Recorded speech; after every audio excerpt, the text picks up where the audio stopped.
Hello, in this video I'm going to help you with a problem similar to what you have in homework. So we begin by letting the invertible function f be represented by the graph shown below. So this is f of x, defined over the interval of -9 to +9, which means that this probably goes on more and more, but we only care to looking in between those two values. So from -9 to +9. So it's kind of irrelevant that they even added that, but just again, the reason why it just stops.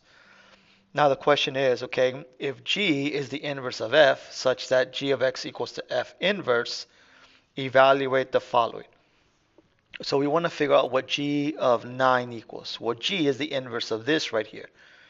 So what we need to do is look at what the inverse is. So we can simply plot all of these points, identify where these points are, flip them, and then connect those dots to create the function of g. Or without having to do that, because we're evaluating g of -9, and that's the same thing as f inverse.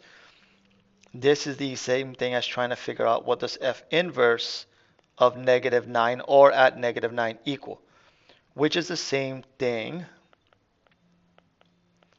The way we understand this is that we're trying to figure out the solution to f of x at -9. So without having to do anything to this, all we have to do is identify where is this function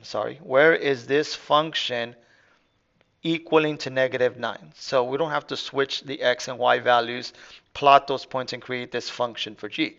Just using this function, we're going to look at the y value. Since we want the answer to be -9, we're going to look at the y value of -9, which is right here, and identify what the x value is.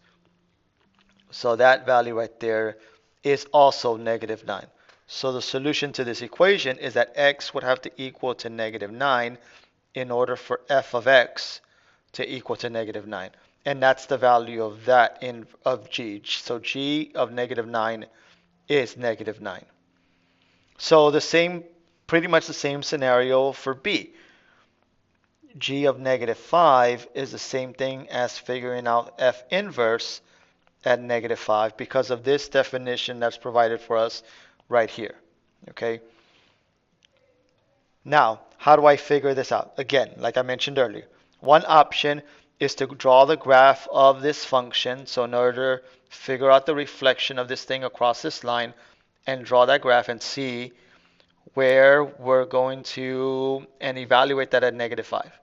Or we more efficiently is that we can solve this equation. Doing this in purple is the same thing as solving this equation right here in red.